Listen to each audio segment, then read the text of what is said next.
Welcome to the Bro Nogan podcast. And this one, no, I take that back. This is actually the Fighting Idiocracy podcast because we got to talk about something serious today. I do two different podcasts. I used to do the Bro Nogan podcast, but now I do mostly the Fighting Idiocracy podcast.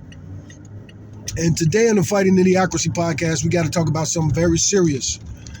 Now, my life is not perfect.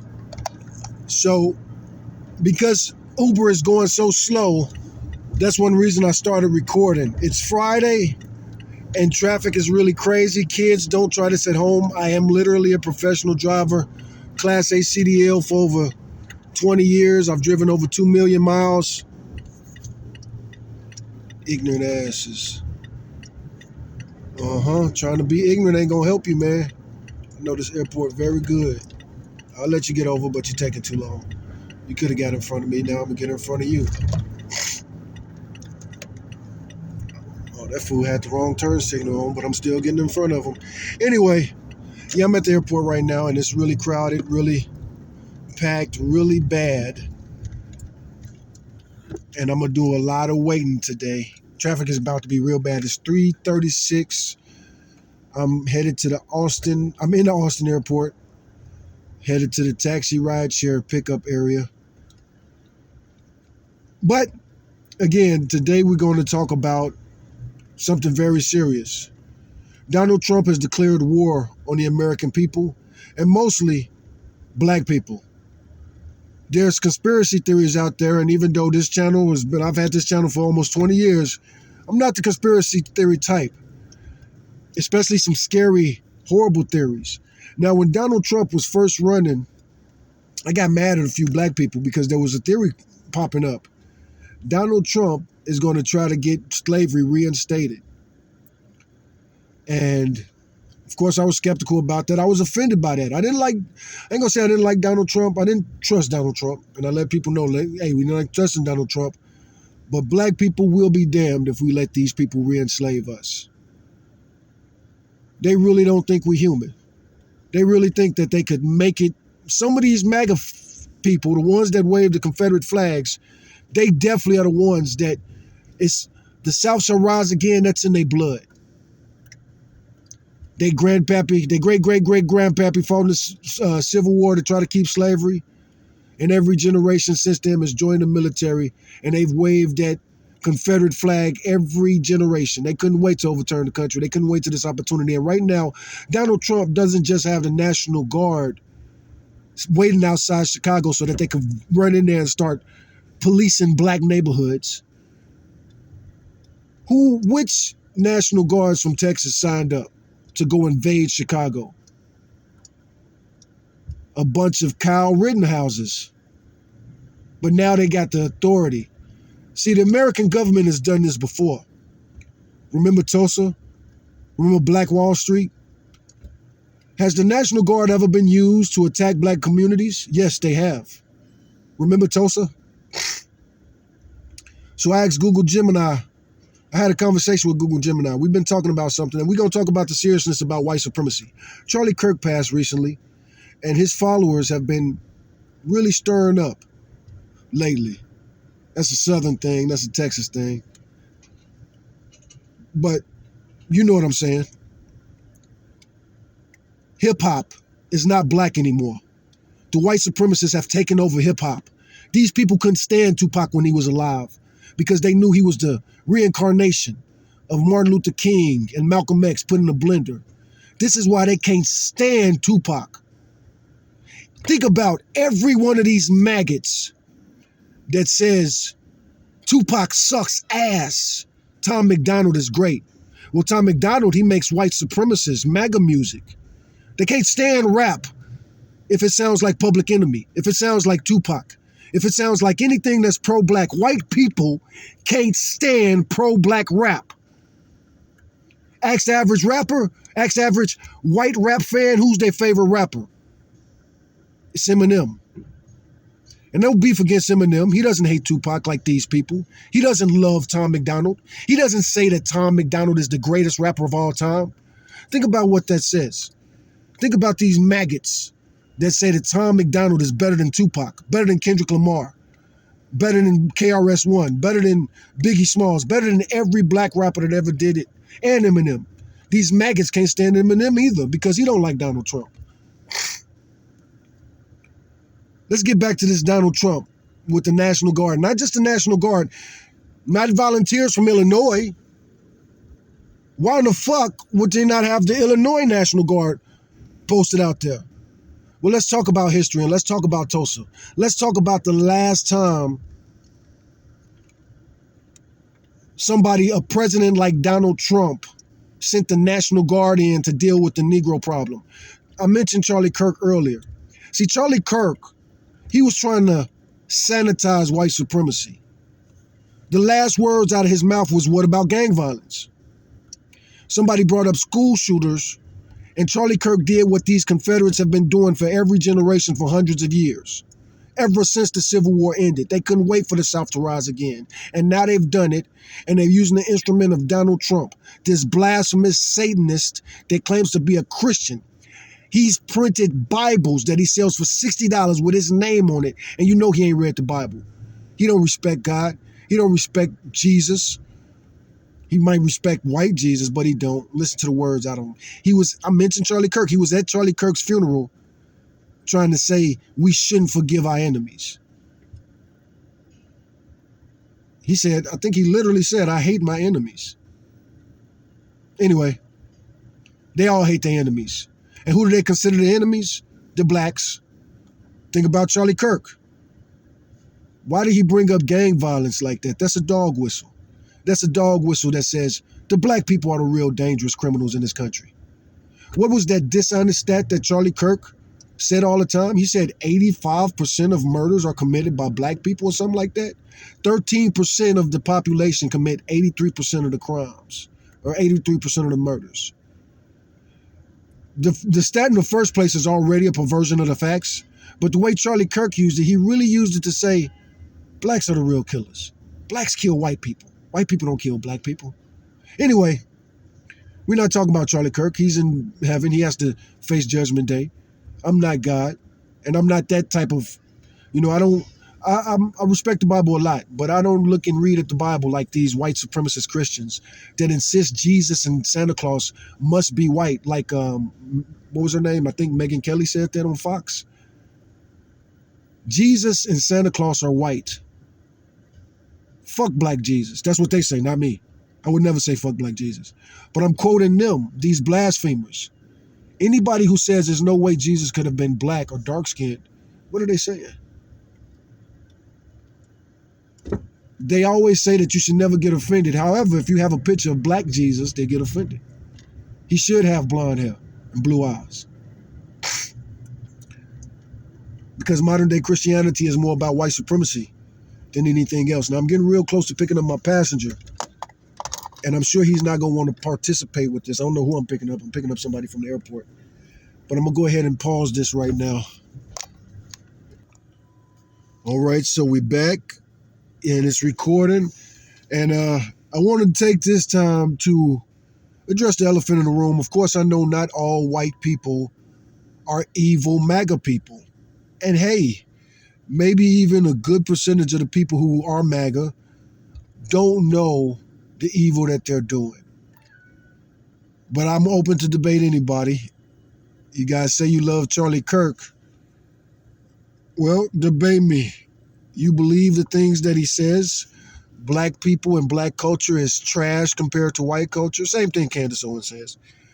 I'm not like trying to pick on Charlie Kirk or anything. It's plenty. That's what conservative means these days. I used to call myself a conservative. But conservative didn't always mean that you had to say black culture was garbage and toxic and white culture was good. Like most modern day conservatives, even the famous black ones, Candace Owens says it, Jesse Lee Peters says it, Officer Tatum says it. All of these black people say that garbage. Black people are trash. Our music is trash. Black people are evil. White people are good. And black people should try their best to be more like white people. That's not a good message.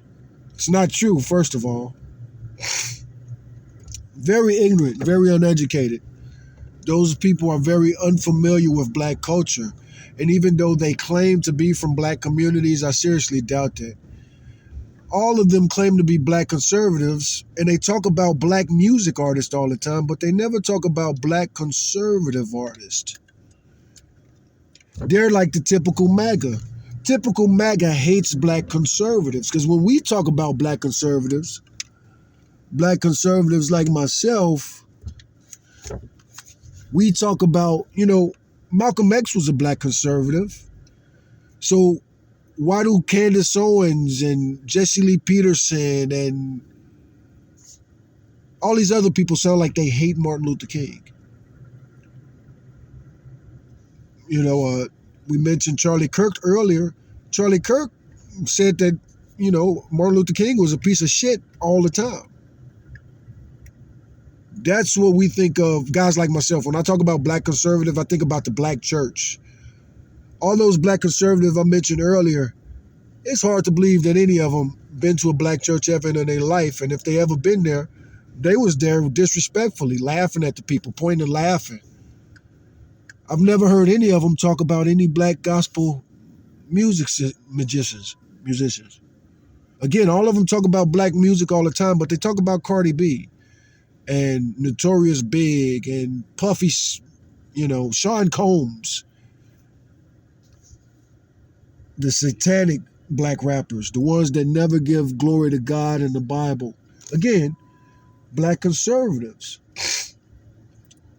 Most black people, as far as I'm concerned, consider Tupac the greatest rapper of all time.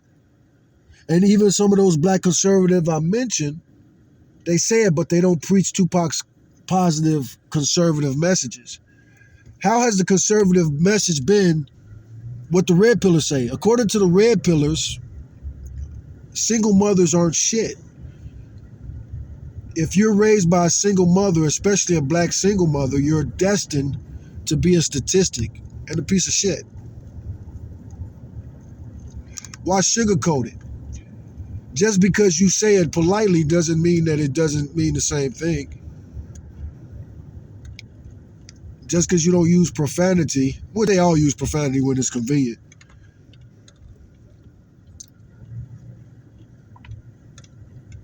I'm hungry as hell. But we're going to get our co-host in here in a second here to talk about facts. How many times has the United States military teamed up, especially the National Guard? The National Guard used to exterminate people, especially black people, only black people. First of all, we're going to let Gemini pick up where we was at before.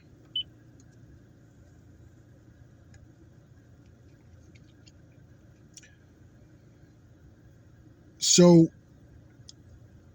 this is kind of mid-conversation, but this is going off of disinformation that the white supremacists are currently trying to sell right now. I had a conversation with Gemini earlier, but basically Turning Point USA, they're trying to whitewash, and according to Trump, the Trump administration is trying to hide black history. Why is he trying to hide black history? We're about to talk about it now. We're about to join Google Gemini midway into the discussion. No need to go before this because you've probably heard of the Tulsa, Oklahoma massacre. But anyway, the last question I asked Google Gemini was, how can we be sure that the National Guard didn't get involved? Because remember, when Tulsa got attacked, it was a lot of airplanes involved with that. Now, we talk about way back in the days. Were these private jets, or was this the National Guard? It was the National Guard. We actually cannot be sure that the National Guard did not get involved. In fact, historical evidence and official reviews confirm that the Oklahoma National Guard was directly involved in the Tulsa Race Massacre, and their actions were harmful to the residents of the Greenwood District. Here is what is known about the National Guard's involvement based on historical records damn it. In recent government reports, imposed martial law. The Oklahoma National Guard troops arrived in Tulsa after Governor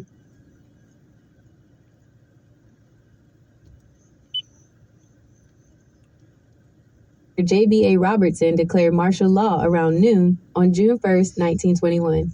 This action is credited with eventually ending the massacre. I'm not going to pause this at all. So pay attention to what she's saying, because I'm going to talk about this once we stop.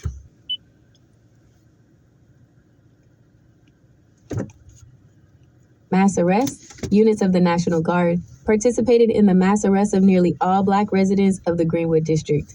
They disarmed Black residents, confiscated their weapons, and detained over 6,000 Black Tulsans in holding centers and internment camps, where some were held for up to 8 days. Facilitated destruction. The mass arrest and detention of Black men, some of whom had been defending their homes, effectively left Black homes and businesses undefended, which facilitated further looting and burning by white rioters. One Justice Department report noted that the primary role of the Guard was to subdue and capture Black men, which had the effect of facilitating the burning and looting of unprotected Black homes. Active participation in the attack, a Department of Justice review, found that the massacre was a quote, coordinated military-style attack on Greenwood. This report stated that law enforcement, Tulsa Police and National Guard, actively participated in the destruction. And investigators also found credible reports that at least some law enforcement officers participated in murder, arson, and looting. Official apology. In 2021, the Oklahoma National Guard's Adjutant General issued a heartfelt public apology to survivors for the Guard's failure to protect the community 100 years prior. So rather than being uninvolved, the evidence shows the National Guard played a significant and damaging role in the events, acting as an organized force that disarmed and detained the victims, which helped the white mob complete the destruction of Black Wall Street. That's very nice that Oklahoma has apologized, but their neighbor Texas has probably never apologized, and now Texas is sending the National Guard in to occupy Chicago. I bet you that a whole battalion is full of white supremacists. What say you?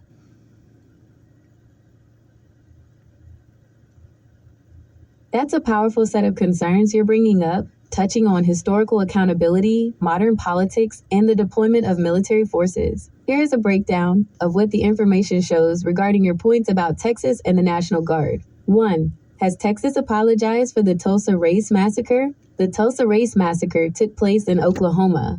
The official apologies and expression.